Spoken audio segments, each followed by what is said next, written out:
Language is supposed to illuminate meaning, but it doesn't always work that way. As usage evolves, definition become unmoved, and different people start using the same word to mean entirely different things. Brand is one of those words that is widely used but unevenly understood. What does brand mean, and how has the word's application changed over years? The first definition of brand is the name given to a product or service from a specific source, such as brand is the difference between a pair of shoes and a pair of Nike. Used in the real sense, brand is similar to the current meaning of the word trademark. More than a century ago, cattle ranchers used branding irons to indicate which animals were theirs, which was transitioned to branding of wine caskets. And now we have so many companies having different brand names, brand values, etc. As people tend to know the wrong definition of brand, they tend to associate the word brand with a logo, advertising, market, corporate identity, while brand actually is the emotional connection a person have with that particular company. It is confidence, it's passion, belonging, and the unique set of values which a company stands for. People tend to have a very faulty belief that only companies can be branded, when actually there are various other things that can be branded, such as services, products, people, even religion. A person can say that a company has reached certain amount of brand value when we use their brand name as a verb. For example, when we have to search something, then the general way of saying now is Google it.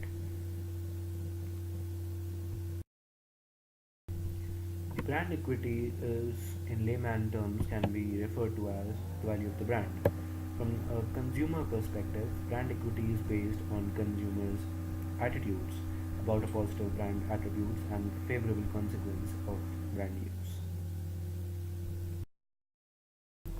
If we tend to analyze the brand equity of McDonald's, then to calculate it, a survey was conducted, and according to the survey, 100% of the people they agreed that the slogan "I'm loving it" belongs only to McDonald's, while 80% agreed that it is impossible for another business or brand to copy every aspect of McDonald's, which clearly states that McDonald's have created a very strong impression upon the people, and it is identifiable by it. A company or a service is known by the core value it upholds.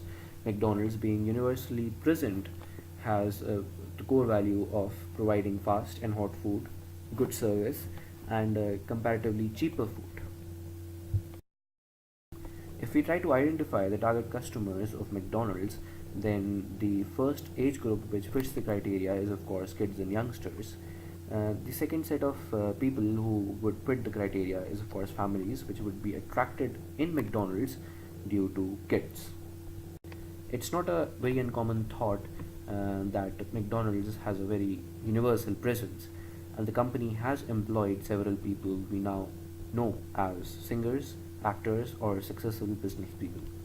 Even Amazon CEO Jeff Bezos once worked at McDonald's.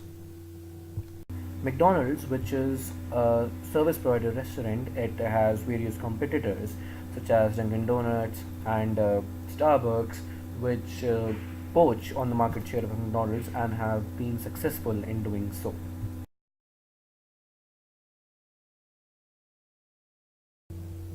Whenever the organization becomes big, there are various chances that the particular area of employees may get exploited. There have been various cases of employees of McDonald's going on record of how they are exploited in the workplace. For example, workers at McDonald's restaurants in Malaysia, they claimed that they have earned as little as 1 paisa an hour and were cheated out of months of salary. This mainly happens in developing nations, as McDonald's restaurants in developing nations, they are company owned rather than being franchisee owned. One of the advantages that McD have when making decisions on whether to franchise their business or not is to pass on as much as risk there is to the franchisee operators. And operators, they are often saddled with the risk of business success. While the product offering may be great, but there is no guarantee of success. and is not immune to external factors such as economy and new competitors. McDonald's decision about whether to enter into new franchisee agreements or renew the existing ones, they are determined on case by case basis. And McDonald's have been is known to be very strict in renewing the license of many of the franchisee owners. One of the instances is that there was a McDonald's store which was opened for close to 35 years, and McDonald's refused to renew a franchise license uh, on the sole basis that the sales weren't that much great. McDonald's is known to have a very extensive menu, and people have complained about a lot because it hinders their order decision making. And some of the various other downsides of having an extensive menu are the service, it becomes really slow, and some of the new items on the menu, such as McWrap, they are very complex to make. And one of the franchisee owner is even quoted as saying that the kitchen comes to halt when they get an order for a McWrap, which kind of hinders the core value of McDonald's, that is quick service. There have been various complaints from the customers that the McDonald's original hamburger, it hasn't evolved very much, and the new ventures that were taken by McDonald's in order to establish their monopoly, they have failed miserably. For example, McLobster, McGratin Quartet, Cooler Burger, McPizza, McSpaghetti, Arch Deluxe, McHotdog, they didn't receive very positive traction from the customers. A McDonald's supersized menu, which was initially very popular among youngsters in 1990s, has drawn criticism from various health experts, and its supersized menu have been said to have effects such as a drastic weight gain, high cholesterol levels, high fatty acids accumulation in liver, and fatigue, heart failure, etc. McDonald's have made various reforms in order to increase their declining sales. One of the reform would be of listening to the suggestions of the customers to have breakfast all day long. McDonald's is famous for its breakfast, and customers have been asking this for quite a long time. So, in order to counteract the declining sales, they have incorporated this new idea of having breakfast all day long.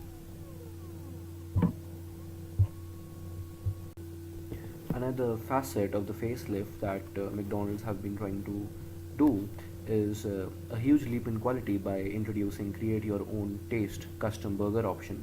Locations nationwide now have touchscreen kiosks that allow customers to choose exactly what goes into their custom burger, including multiple bun options, specialty sauces, and unique toppings.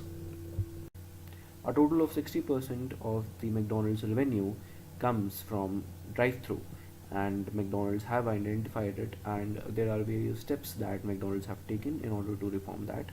One of the steps incorporates the setting up of kiosk machines at the entrance, and then incorporation of various other machines inside the drive-thrus for the faster delivery of food.